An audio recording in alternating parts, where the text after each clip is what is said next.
مالك يوم الدين إياك نعبد وإياك نستعين اهدنا الصراط المستقيم صراط الذين أنعمت عليهم غير المغضوب عليهم ولا الضالين آمين اللهم صل وسلم وبارك وترحم على سيدنا ومولانا محمد آتت رضا وإذا رديت آتاك أنت من في علمك وسنته وعدد وتعالى من الشهوات جماعة من كتابك والتفسيرات بعزة إن نحن ننزل نسكنا وإنا له لافتون اللهم افتح لنا كتابك وسنة نبيك وباطن وظاهر ورزقنا من المقدس اللهم آمين. السلام عليكم ورحمة الله وبركاته. وعليكم السلام ورحمة الله وبركاته. orúkọ mi ni Alhaji Abdulmumin Abolade Ọláòṣèbìkan Al-Adabiya, aláṣẹ àti olùdarí the Prime Crown Limited, the Prime Crown Motors. A kí gbogbo ilé o, a kí gbogbo àwọn ọ̀jọ̀gbọ́n tó wà nílé, a kí gbogbo àwọn àgbàlagbà, a kí gbogbo àwọn bàbá imam Ratibi ni a kí yín, gbogbo àwọn imam Jami, a kí gbogbo yín o, a kí gbogbo àwọn àfáà ńláńlá, àwọn àfáà tí pé àwọn máa ń jókòó nílé ni, àwọn àfáà tí wọ́n ń gbà yẹn lẹ̀ ni, àwọn àfáà tí wọ́n ń tún rí ọlọ́gbọ́n ní ìṣe ni, àfáà akọ́mọ́ńkéwú, àwọn àfáà oníwàásí, gbogbo yín pátá la kí o. A kí àwọn gbogbo àwọn apá kejì wa náà, bẹ́ẹ̀ la kí àwọn oníṣẹ̀ṣe, àwọn astrology tó wà nílé náà ni o, astromọ́tì ni o, gbogbo yín pátá la kí. Bẹ́ẹ̀ ni a kí àwọn oníṣòwò nínú wa, a kí àwọn kátàkárà, a kí gbogbo àwọn nínú wa, àwọn oníṣẹ́jọba nínú wa, a fi ń sílẹ̀ láìkí o, gbogbo yín la kí. Àwọn àgbàlagbà tó jù wá lọ a kí yín, àwọn tá a jọ jẹ́ akẹgbẹ́ a kí yín, àwọn táwa náà fi ọdún kan àbíjọ́ méjì àbíjọ́ kan jùlọ, gbogbo yín la kí o. kọ́lọ́run bá wa kí ju bá ti kí yín lọ, kọ́lọ́run bá wa ṣe dáadáa fún yín. Ẹ ṣeun, ẹ kú àgbà sílẹ̀ mọ́tàgbà wọn lẹ̀.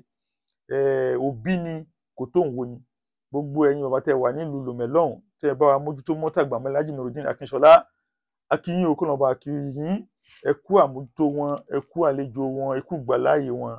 Gbogbo ibi tẹ́yin náà bá dé láyé, Ọlọ́run bá wa gbà yín láàyè o, Ọlọ́run ò ní fi yín sílẹ̀ o. Mo sọ síwájú, òtó ni òbí ni òtó ń wo ni, ẹ̀yin ló ń wo ní mọ́tàgbà mọ́lẹ̀ lásìkò yìí, a rí ọwọ́ àánú yín lára wọn, a rí ọwọ́ àánú yín lára wọn. Ọlọ́run bá wa dúpẹ́ fún yín, Ọlọ́run bá wa san yín lẹ́san dáadáa. Ẹ̀yin lẹ́ ń wo mọ́tàgbà mọ́lẹ̀ báyìí, kájọ́ pé àwa la bí òbí ni òsì tó ń wo ni, ẹ̀yin ní kọ́nà bá ké o, tóbi tó ń wo ni ò bá ń wo ni, òbí ni ò ní wúlò gan-an, nítorí ò ní wúlò. Ọlọ́run ní dọ̀rọ̀ tí yín náà rò, Ọlọ́run bá wa dúpẹ́ fún yín, Ọlọ́run bá wa ṣe dáadáa fún yín. Gbogbo ibi táwọn ìṣòro tí yín náà bá dé, Ọlọ́run jẹ́ wọn máa bá àánú pàdé o.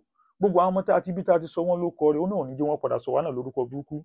Ọlá Ọlọ́run lọ́lọ́run, ọlá ìnìkò Ọlọ́run kan ṣoore. Gbogbo ẹ̀yin tẹ́ wà nínú mẹ́ pátá, gbogbo ẹ̀yin bàbá, ẹ̀yin ìyá, Benin Republic, gbogbo yín láti kí o, kọ́nà bá kí yín, kólúwa tó ní wá kó bá a dúpẹ́ fún yín, kọ́nà mọ́ fẹ́ nìkan kan sílẹ̀ láì kí ni gbogbo yín o. Àfi kólúwa bá a dúpẹ́ fún yín lórí Alhaji Nurudeen Akínṣọlá mọ́tàgbà mọ́lẹ̀ 1, kólúwa bá a dúpẹ́ fún yín lórí wọn. Ẹ ṣé, ẹ kú àgbà sílẹ̀, ẹ kú ìtọ́jú, ẹ kú gbà láàyè wọn, Ọlọ́run bá gbà yín náà láàyè o.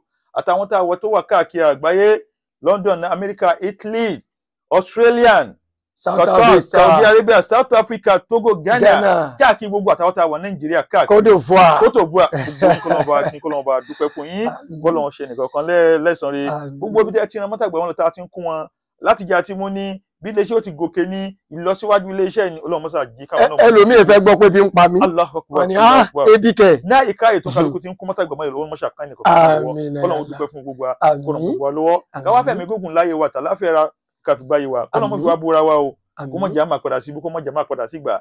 Ó ní wá ti ń da àti ránà náà kó mọ̀ tún da, ọlá Olúwa mọ́sá àjò da, àtúbọ̀ tẹ́ nìkan kan Ọlọ́run jágúnlẹ̀ síbi. Ọlọ́run dákun ṣàánú wa o, mọ́sá gbà o, ọba dákun ọba jọ̀ọ́ ni ọ́, gbogbo nǹkan tí Ọlọ́run mọ́sá gbà, Ọlọ́run dákun ọba jọ̀ọ́ ni ọ́, ọba dákun ni ọ́, ọba dákun ni ọ́, ọba jọ̀ọ́ ni ọ́. Olúwa mọ́sá gbàdúrà wa, Ọlọ́run mọ́sá gbàdúrà wa, mọ́sá gbàdúrà wa, mọ́sá gbàdúrà wa. Masha Allah la quwwata Illa billahi. Masha Allah la quwwata Illa billahi. Masha Allah la quwwata Illa billahi.